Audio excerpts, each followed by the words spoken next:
Sahana Bhavatu Sahano Bhunaktu Sahaviryam Karavavahai Tejasvinavaditamastu Ma Vidvishavahai. Om Shanti Shanti Shanti. And may the Divine Being look over us lovingly as a mother and father.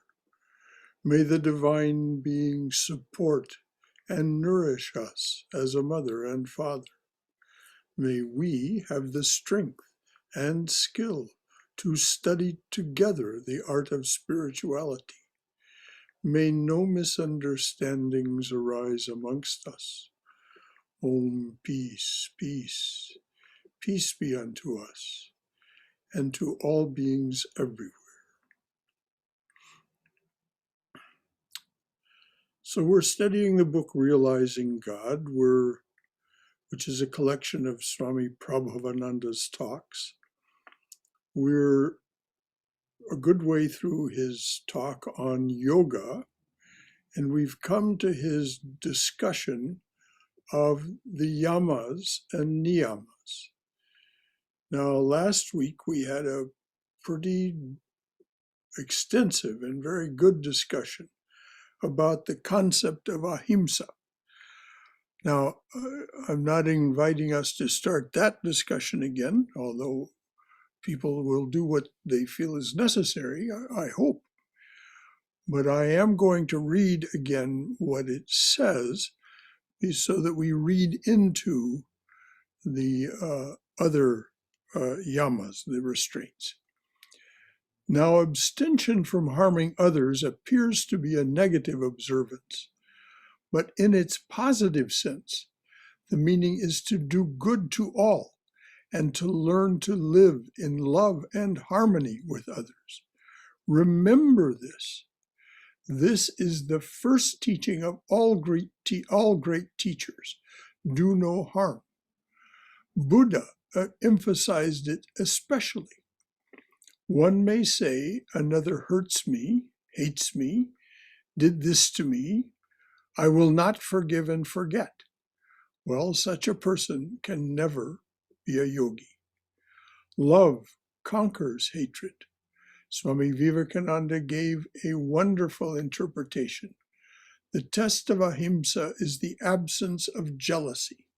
He points out that the so-called great men of the world may all be seen to become jealous of each other, or for a little name and fame, or for a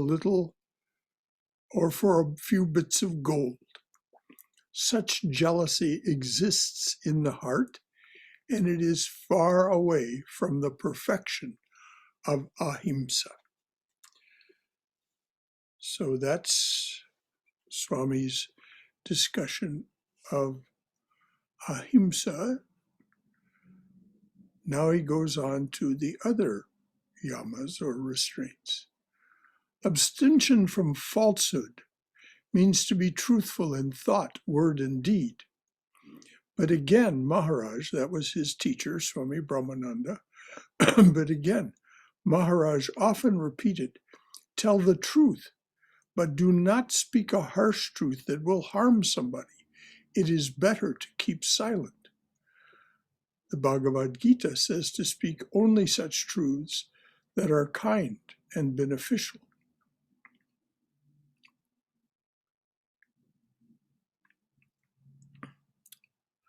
So we can see that what we're talking about here is the relationships between human beings, and not the kind of falsehoods that people tell to get themselves out of trouble and so on and so forth. Although those are also falsehoods. But the Swami particularly emphasizes what it signifies with regard to our relationship with other human beings. Don't be harsh with someone. Speak only what will be kind and beneficial, otherwise keep silent. Now, abstention from theft. You will all say, "Well, we are not thieves. We don't steal." No, but we are all thieves. For instance, if I call this my watch, I am a thief. I cannot possess anything. You cannot possess anything. Does that mean you do not have any possessions? Does that mean you must not have any possessions, any bank accounts? Oh, have plenty of bank accounts, but do not be possessed by your possessions. In other words, know that everything belongs either to Prakriti, to nature, or to God. You are only a trustee. Wealth does not belong to you, but to God. The house you live in is the house of God, and the possession in it are God's possessions. Use them in the right way as a trustee. Now, this is one of the most difficult behind ahimsa. This is one of the most difficult for us. This sense of I, me, mine. This is mine.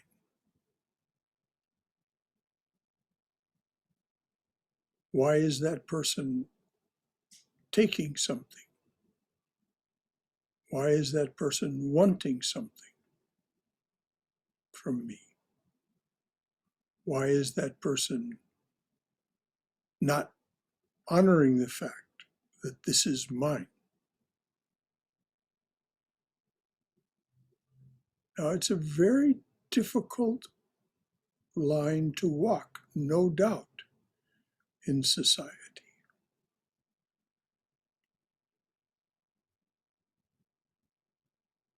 It might be an ideal to open your home to all homeless people,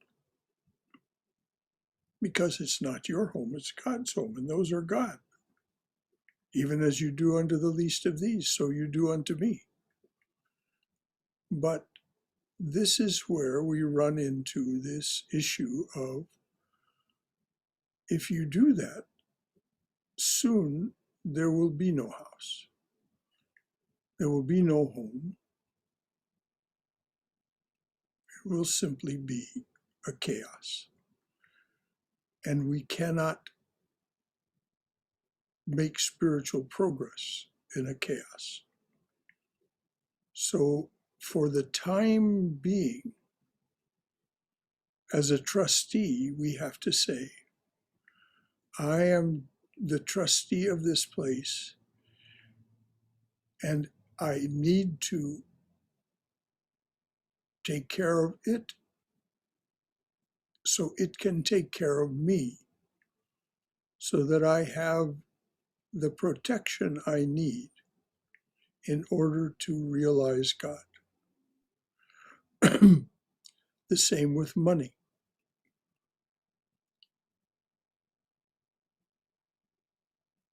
You could give away all your money, and then you would be impoverished, anxious, unable to create a stable situation in which you can make spiritual progress. This is where the book Divine Grace by Swami Ranganathananda is so helpful to us. The first chapters of that book discuss the necessity of creating a stable and sane environment for yourself so that you can grow. So, are there any questions about this idea of falsehood or theft before we go on? Any questions or comments?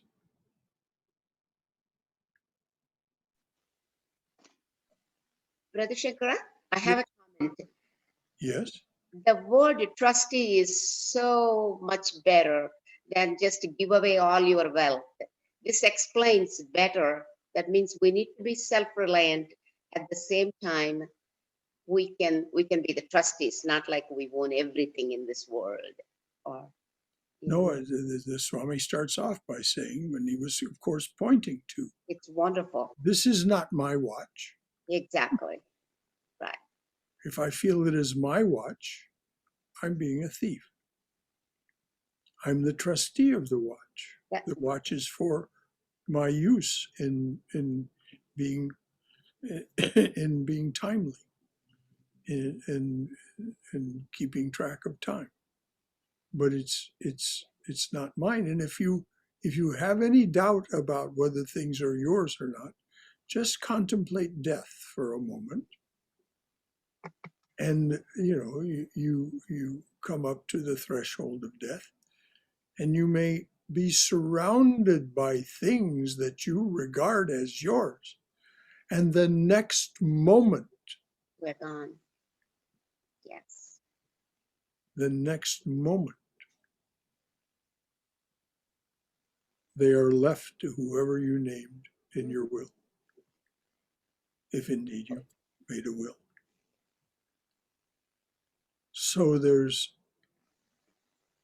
if we keep in mind that death is always stalking us, as Don Juan Matus so carefully pointed out,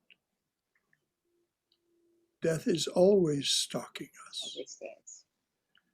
And we have no idea when our life will end. Mm-hmm. Thank you. Brother Shankara, Yes, dear. Thank you.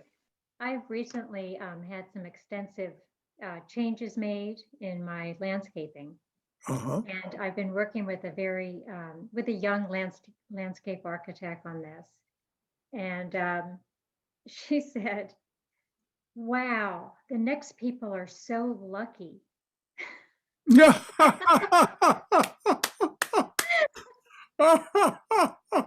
What a perspective for her to have. And she didn't, and I was like, that kind of like blew me away. And I've told Sure. others of my friends about this who also have very significant homes, and they're like, they just can't even believe it. It's just really hard for them to hear. Well, most people do not want to hear it. Most people, as the Swami said, are possessed by their possessions. So Most another thing I wanted to mention though is, what about the mendicant, like wandering monks? They have talk about them for a second. Well, they deliberately have renounced all possession. A true mendicant monk, a true wandering monk of the traditional kind, and they didn't exist just in India, they also existed among the Roman Catholics. They owned nothing. They depended entirely on providence, the divine, to provide for their nourishment, to provide whatever shelter they might need in a situation where there was need for shelter. Swami Brahmananda was once staying at a hut, and I believe Rishikesh, in the foothills of the Himalayas. And it got quite cold at night. And he was sitting for meditation, and someone came and put outside, just outside the door of the hut in which he was meditating, a warm blanket. He noticed, but didn't do anything about it at the time, did not pick it up and wrap himself in it. It just laid there. And some hours later, someone else came and took the blanket. He neither exulted in having the blanket arrive and immediately appropriate it for his use, nor did he lament that it was gone. when someone took it.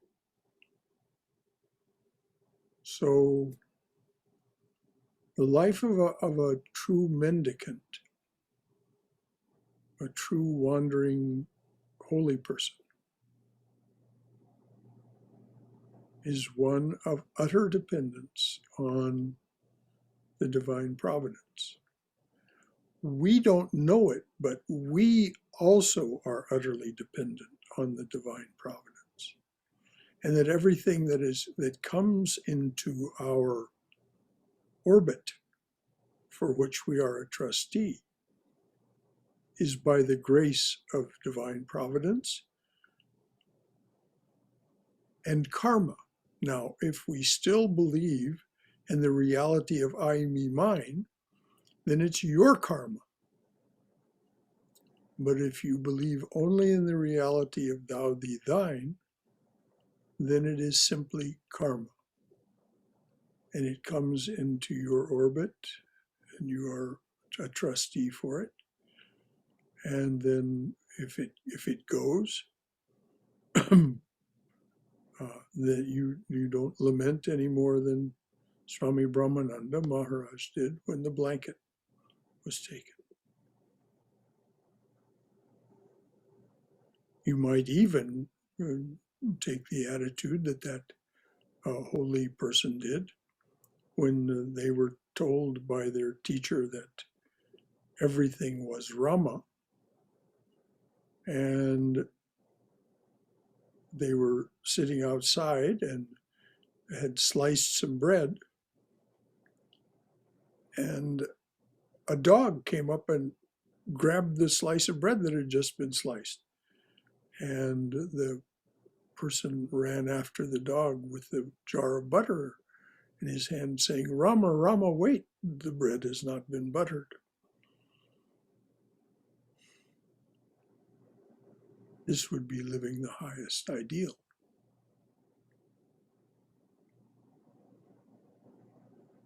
But for most of us to have a balanced, sane personality that looks with equanimity on the things of the world and uses the things that come into their orbit judiciously and thoughtfully and joyfully.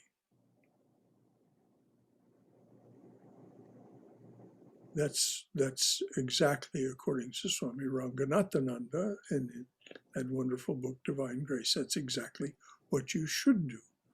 And at some point, what will happen is the divine will awaken in you to such an extent that you will feel, you will hear the voice of the divine saying, see, this was me doing this all along.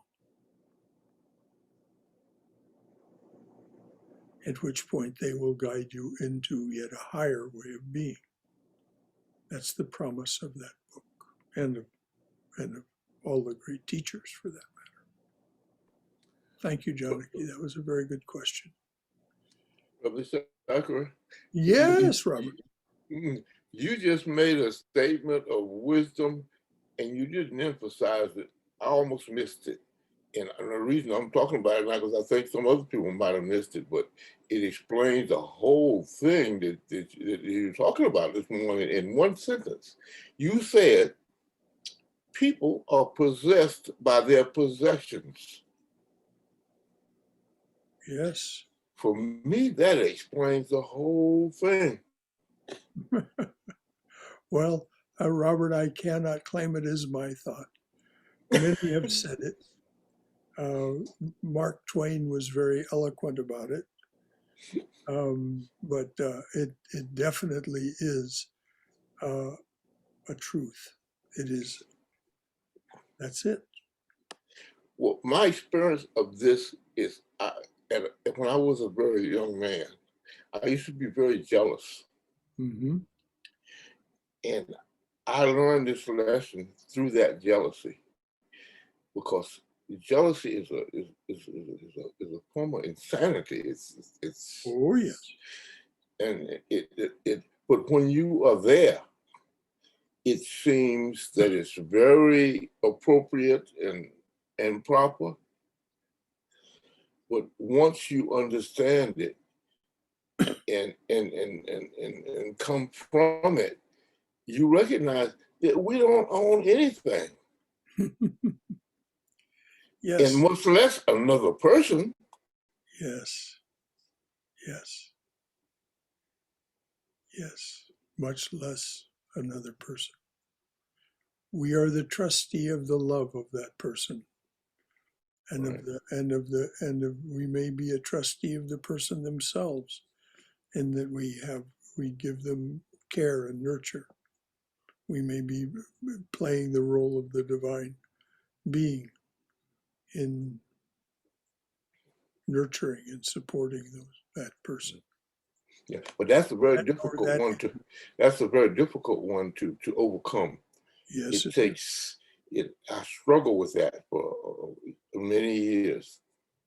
well, it's built into our genes, um, Robert. It's built into our genes to be possessive. Brother Shankara, Yes.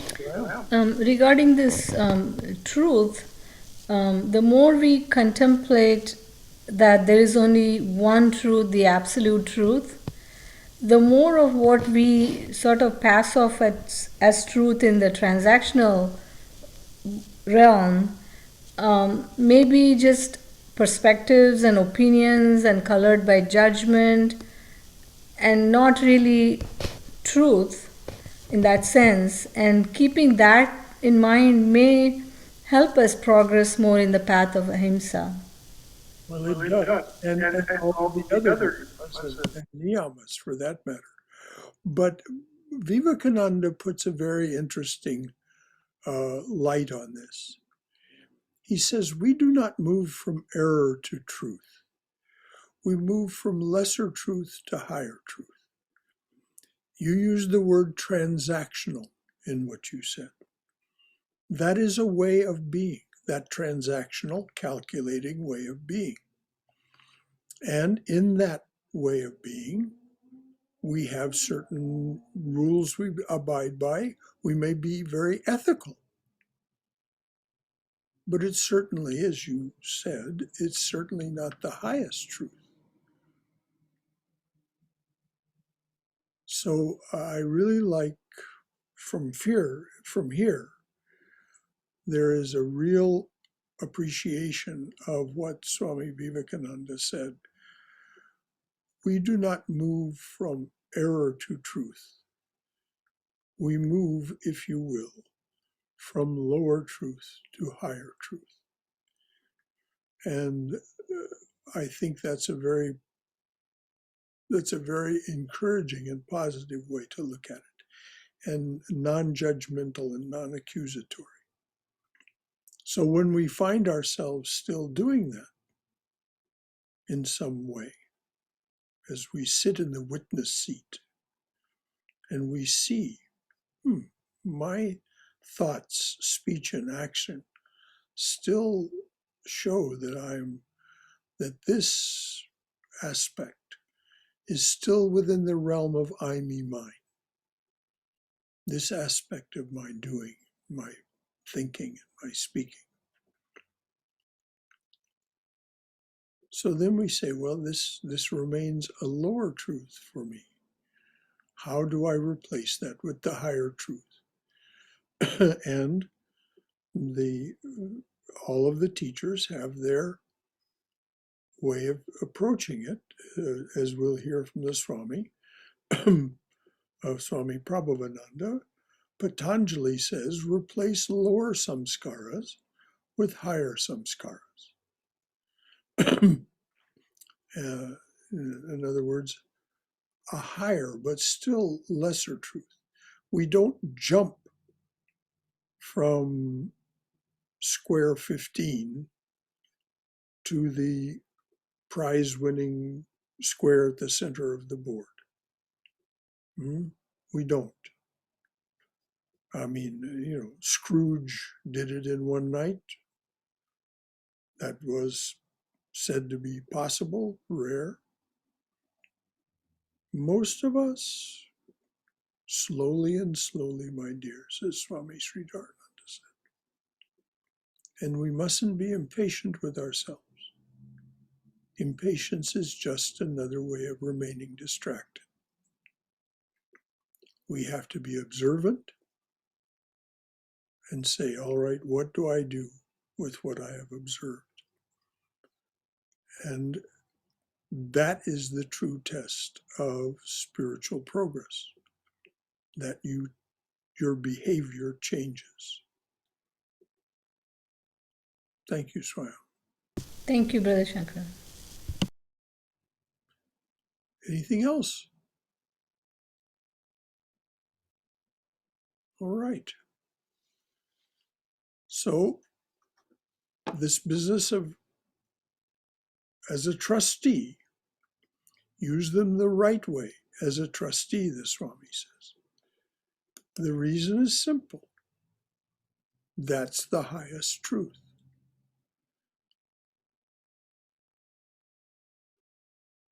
So that's where we end up with the I, me, mine being replaced by thou, thee, thine, and I am a trustee for the things that are thine. So the Swami goes on, then chastity in thought, word, and deed, or, of course, for monks and nuns, this is very important because sexual energy is transformed into spiritual energy. And this is a literal fact, by the way. This is not a formulation of mine. The quality, the nature of the prana literally changes. As you conserve sexual energy, it becomes the energy of the kundalini. It becomes the Ida and Pingala and so on. So that's not just a thought, some sort of formulation. So I'll repeat. Then chastity in thought, word, and deed. Of course, for monks and nuns, this is very important because sexual energy is transmuted into spiritual energy. Through spiritual energy, teachers are able to convey the truth to others. For householders, chastity means moderation. And moderation in their actions, but much more important than just moderation is their remaining true to their soulmate, to the person they're in a significant other relationship, whether it's marriage or not. So for householders, chastity means moderation and being true, not straying from the relationship you're in. Then greed. Do not covet others' wealth.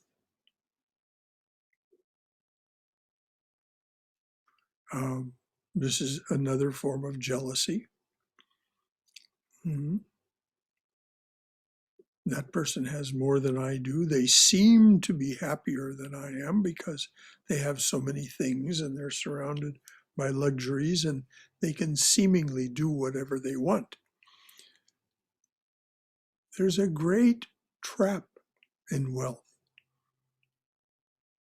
The great trap in wealth is that you immediately have to become suspicious of anyone who is friendly toward you. Why are they being friendly toward me? What do they want? Do they want my money? Does a person who lives simply have to worry about that? No, if someone is friendly toward them, it's easier for them to be friendly in return. That person can't be coveting what they have. But since those who are wealthy often covet wealth, they fear someone else coveting theirs. And so the downside is this is truly being possessed by your possessions. So these 5 practices are yama, the first limb of yoga.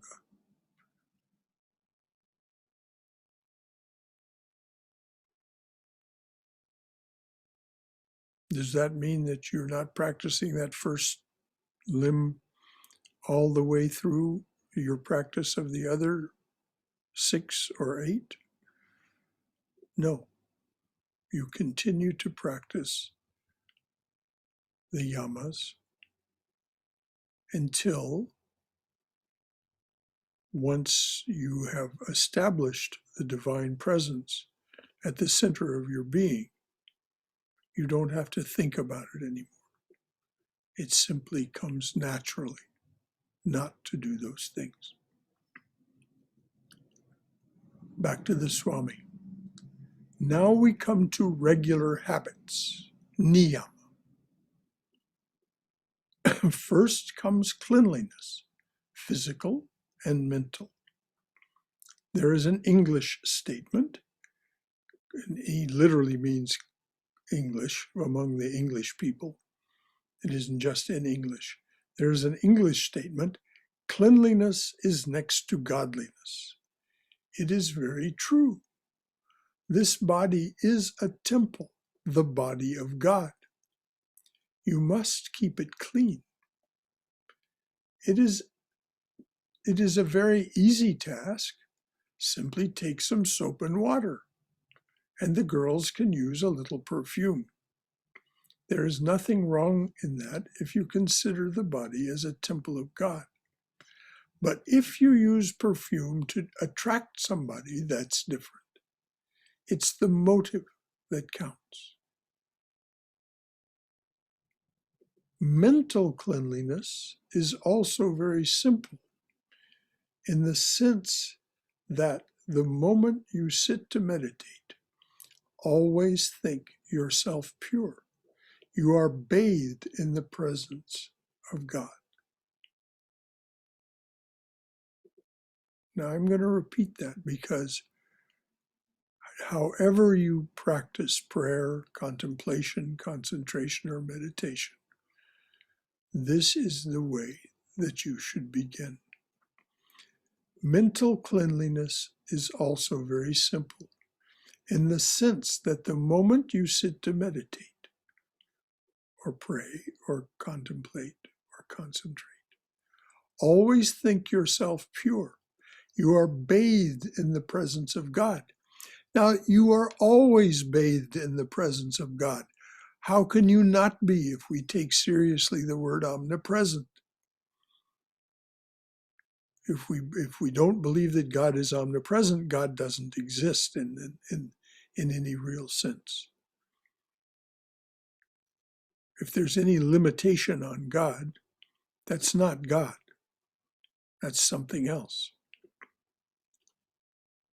So you're always bathed in the presence of God. We just don't recognize it or think about it.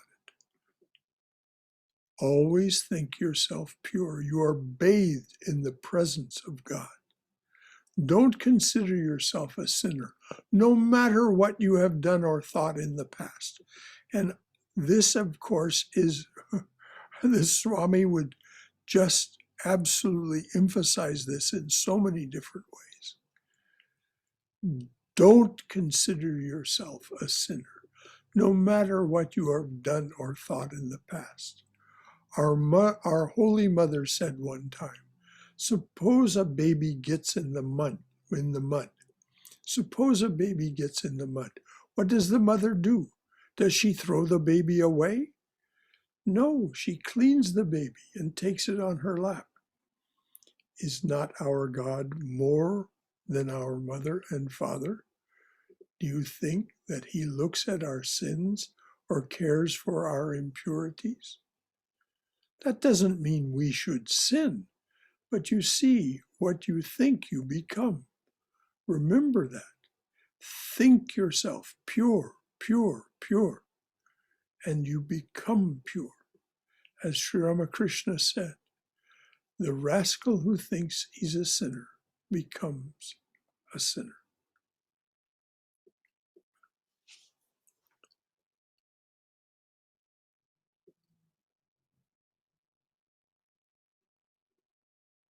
Are there any thoughts or comments or questions on this?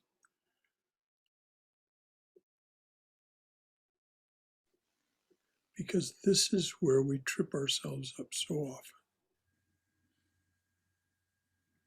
I think, Shankaraji, this is a wonderful teaching. We have to remember this every minute.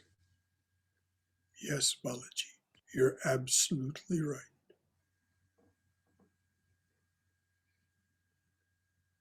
And this is what we'll talk about tomorrow. This is what we'll talk about tomorrow. What it is that we're immersed in. And what happens when we allow that to be the focus of our attention, as you just said, Balaji. Ideally, every minute. Whether it becomes a conscious thought every minute, or it simply becomes the consciousness in which we abide.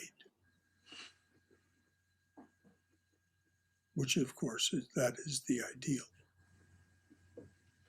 But you're so right.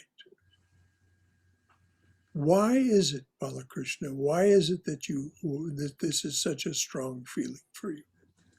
Well, it is because, most of the times we think about the past, what we did, what we did not do, what we missed, and all those things. And all those past things, always there, knowingly or unknowingly, you did mistakes. I don't think there's anybody who did not do mistakes. So at least that if you keep thinking about it, it pulls you down. Yes, it pulls you down. And as we just heard the other night in our study of Jnana Yoga with Swami Vivekananda, even after you are well established on the path and focused on the ideal, you will make 1,000 mistakes. But the person who does not have that ideal, who does not have that compass, he says, that person will make 50,000 mistakes. So we think of ourselves as bathed in the radiance, thou, thou, thou, thou, thou, thou, bathed in the radiance of the divine presence, omnipotent, omniscient, omnipresent.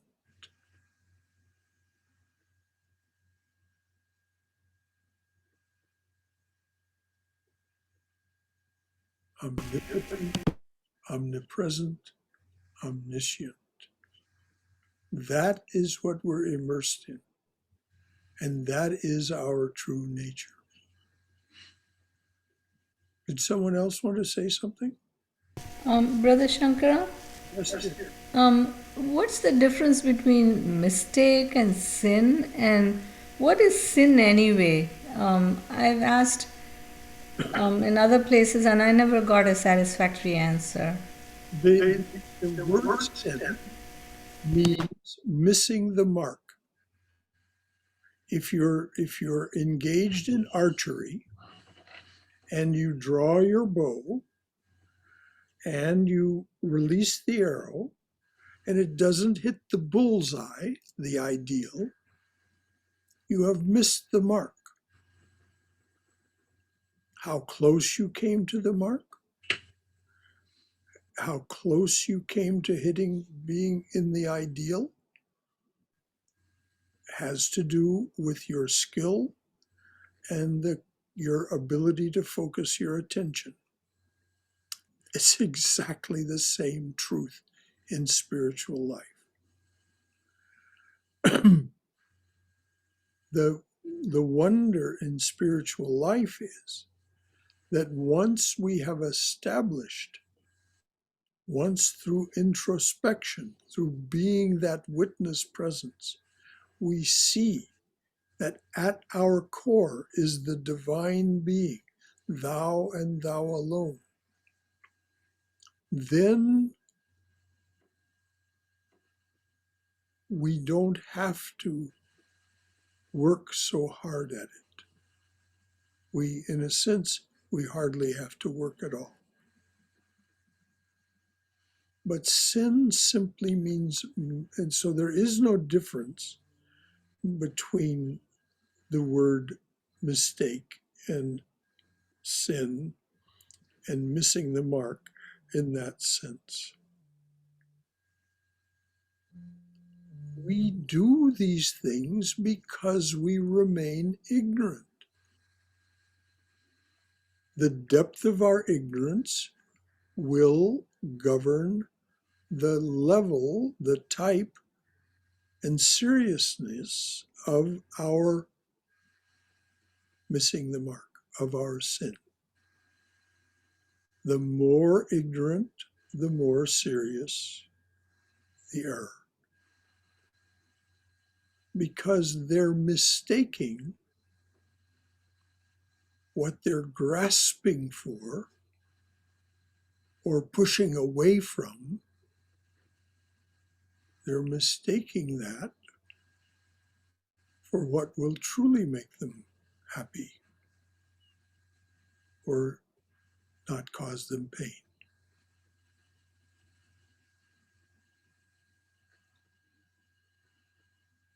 So sin is very easy to understand. It's what we do as long as we are ignorant. Christ said, know the truth, and the truth shall make you free. Free from ignorance, free from mistake, free from rebirth and death.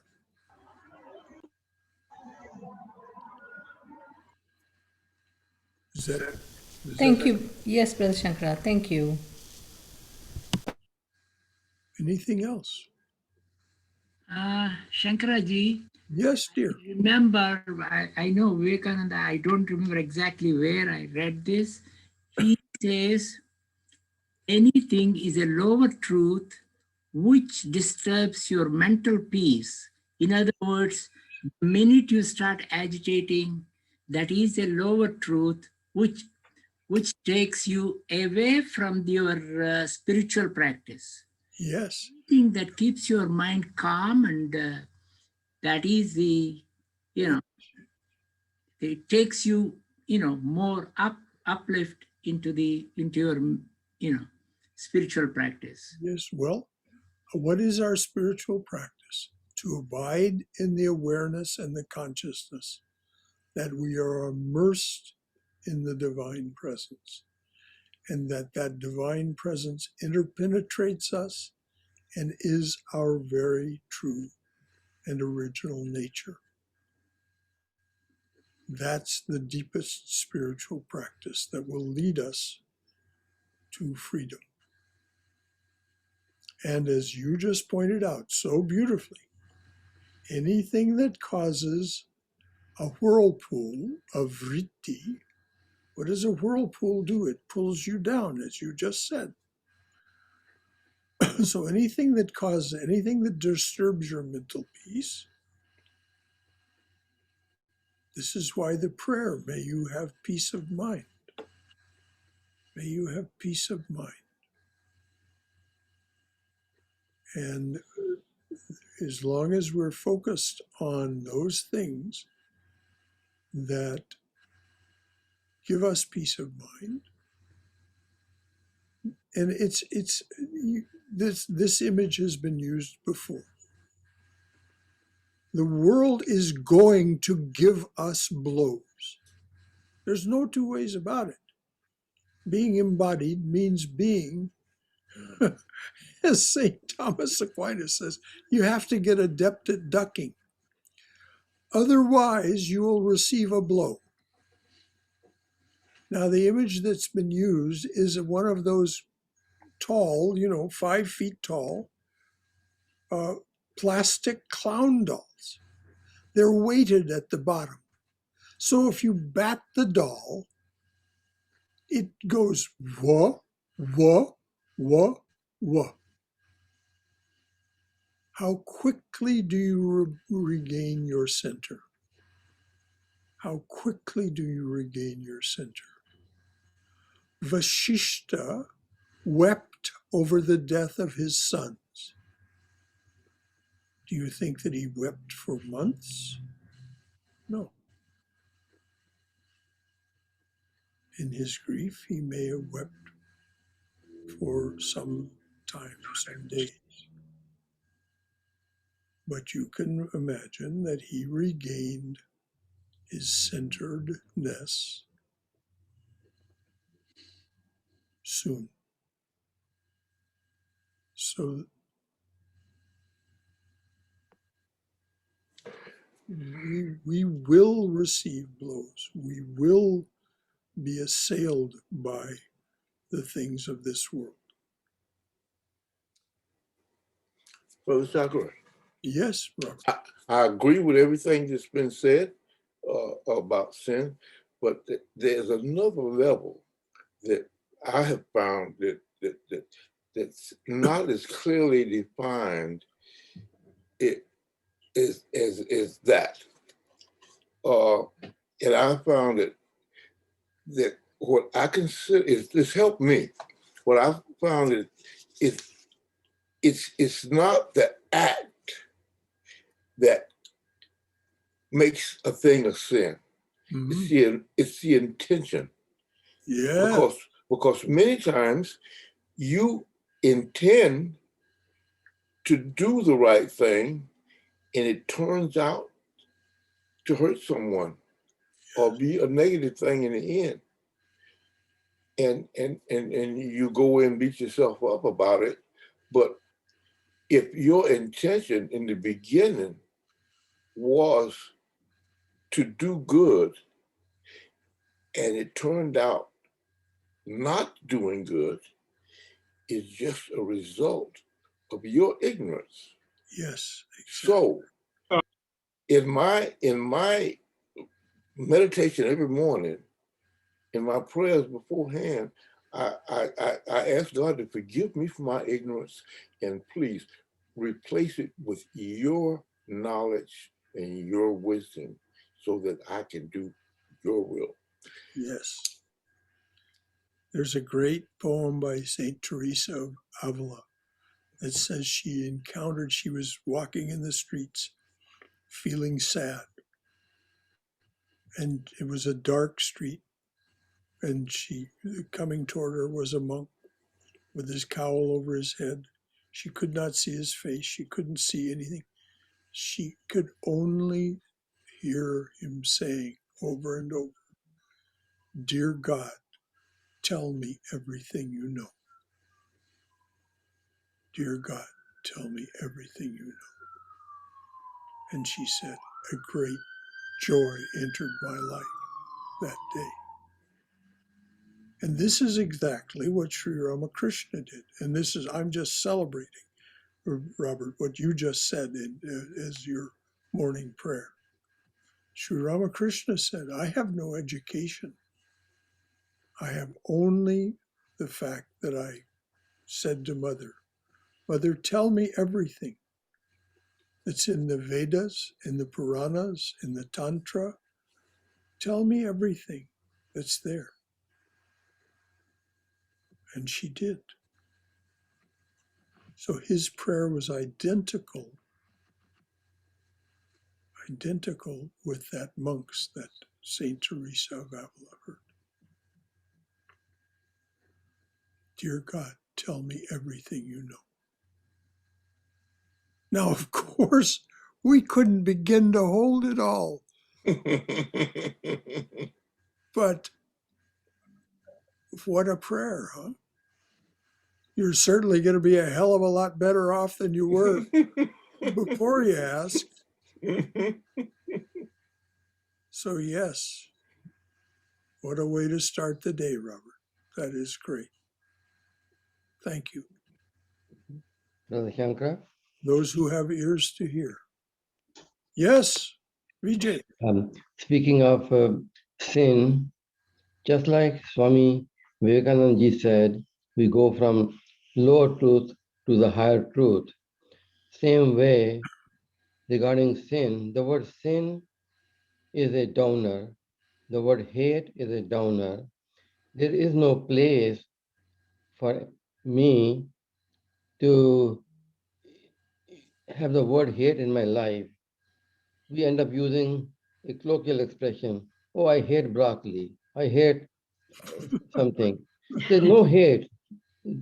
There's no word like hate towards anything and anybody for that matter, really. And the same way the word sin is a emotional downer, as opposed to being able to say, well, I made a mistake, I need to come out of it. Well, yes, and just leave it right behind. As Swami Swahananda used to say, you'd go and talk to him about something, and he would say, what's done is done. Learn and go forward. He said, then he would then repeat, oftentimes, the only true measure of spiritual progress is change in behavior. Does this mean you have to eat broccoli if broccoli isn't to your taste? No, it doesn't mean you have to eat broccoli. You can say, somehow I just can't enjoy broccoli. And so you don't have to eat broccoli. But to say, as you just pointed out, Vijay, very aptly, to say, I hate it, what's, and that applies to anything you could use that word about. What we really mean when we say we hate something is that gives me anguish or pain or discomfort.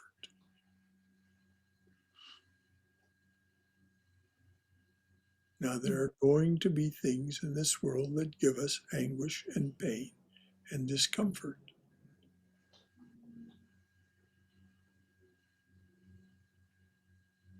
Even if we're illumined, as you can read in the last couple of chapters of the Vivekachudamani, the crest jewel of discrimination. Well and good. How soon do we regain our center? How soon do we regain our knowledge of the highest truth that we're capable of? And to expand to a little bit on what Robert said, Robert, glad to see your eye is healing, by the way. I have often tried to do good and end up doing harm. And I'm finding what helps me is to ask for divine guidance before I'm about to undertake something big. And that does seem to help. I seem to do a lot better that way. Amen, brother. Amen. Remember the source, and you're much more likely to apply the energy well. Offer it, offer it, offer the act to the divine. Say, this is your act. Let's do it together to the best. Let me be the best instrument I can.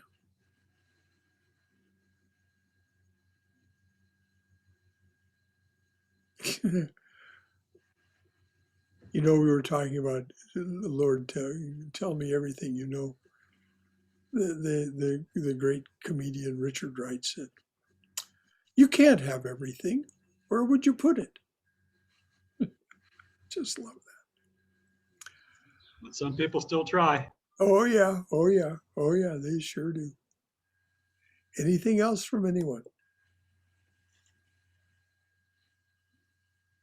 Okay, we've got a few minutes left. I'll read this next paragraph. Now, if you clean yourself every day, physically and mentally, what happens? First, there comes cheerfulness, a little joy, sweetness in your life. You know, this idea of long-faced religion is just nonsense. The other extreme is to be a crank in the heart while smiling. Both are to be avoided. Cheerfulness comes from inside, and with it comes the power of concentration and also the control of passions. You receive results, not in one day, but as you practice from month to month, there comes a fitness for the vision of God. I'm going to repeat that because this is his summary of the first of the niyamas.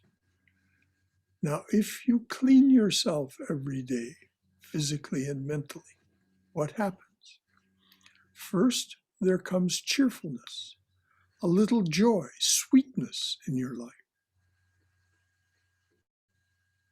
And all you have to do is be in the company of people who are sincere practitioners, whether they be holy people in the formal sense or simply sincere devotees. And you see this. There comes cheerfulness, a little joy, sweetness in your life. You know, this idea of long-faced religion is just nonsense. By the long-faced religion, the Swami means that solemnity, that piety, that deep but agitated silence that comes from people who are conflicted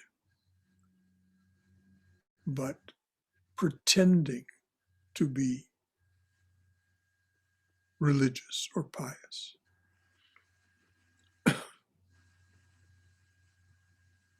This idea of long-faced religion is just nonsense. The other extreme is to be a crank in the heart while smiling. Both are to be avoided. Cheerfulness comes from inside, and with it comes the power of concentration and also the control of passions. That is to say, they come as a package. As you do your spiritual practices, you gain the power of concentration, the control of passions, and because it is your true inner nature, you become more cheerful. So it's a package: cheerfulness, the power of concentration, and the control of passions. You receive results, not in one day, but as you practice from month to month, there comes a fitness for the vision of God. As you practice from month to month, there comes a fitness for the vision of God. So the hour is almost up. Is there anything anyone else would like to share, contribute, ask?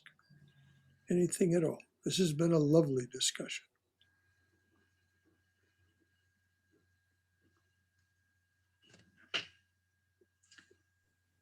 Along with this, Brother Shankara, I just want to add the comment, it improves lasting self-fulfillment, which is not material. It's a spiritual fulfillment. Yes, exactly. It's a not the material sense. It's Lasting. That was the word that you used that caught my attention. lasting fulfillment. Not fulfillment for a moment, not for a day. Exactly. I just love the word abide. We begin to abide in, Stays with us yes. as we practice our practices. Thank you.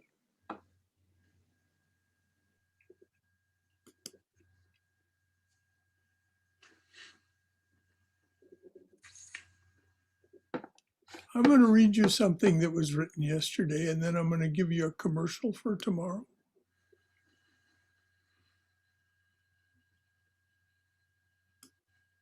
Oh, come on.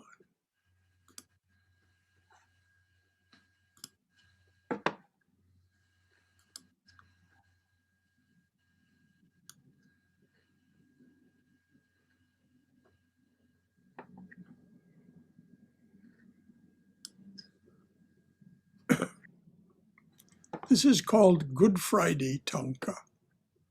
Yesterday was Good Friday, the day on which Christ was crucified. Good Friday Tanka. Ancient cherubim are here to sing the meaning of this day.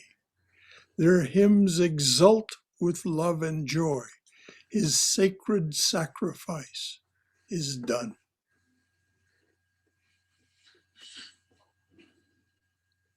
Ancient cherubim are here to sing the meaning of this day. Their hymns exult with love and joy. His sacred sacrifice is done. That's what we'll talk about tomorrow, is the sacred sacrifice of Christ and why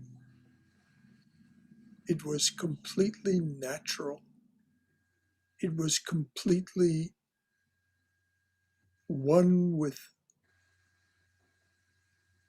the Father as he was.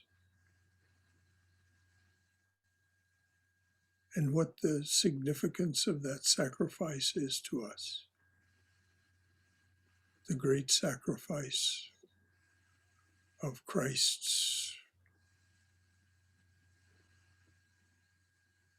birth as an avatar, incarnation, his unfoldment, and then his 3 years of ministry culminating in his death.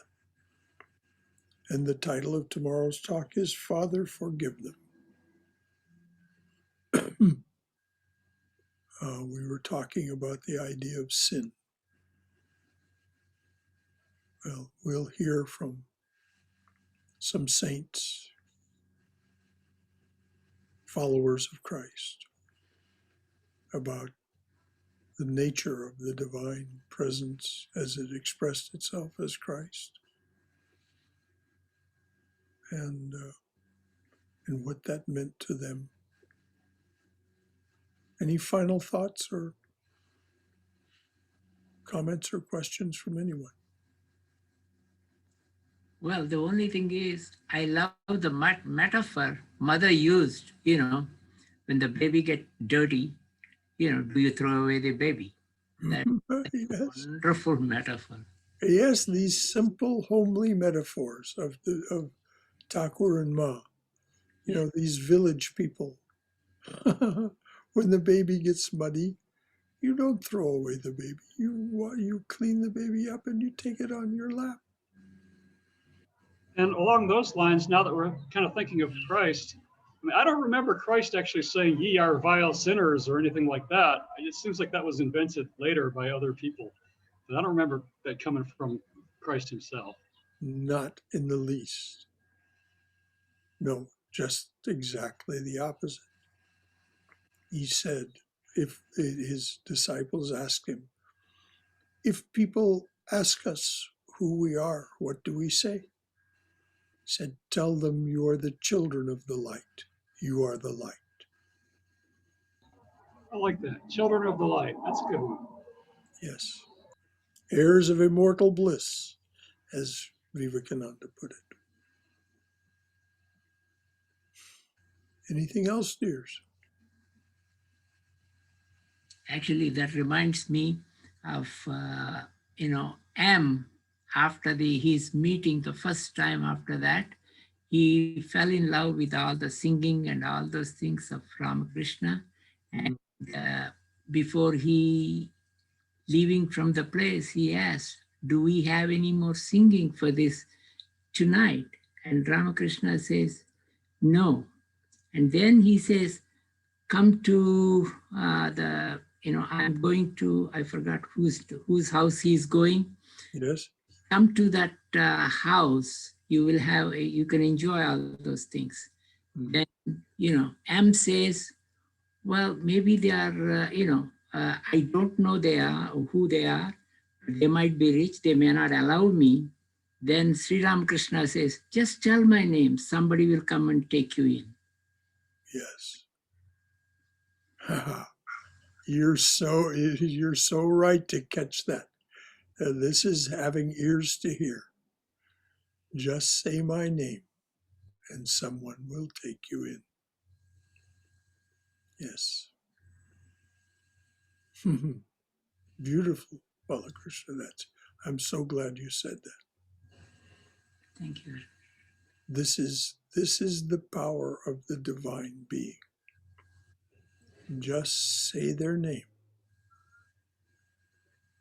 and you will be taken in. Anything else, dears?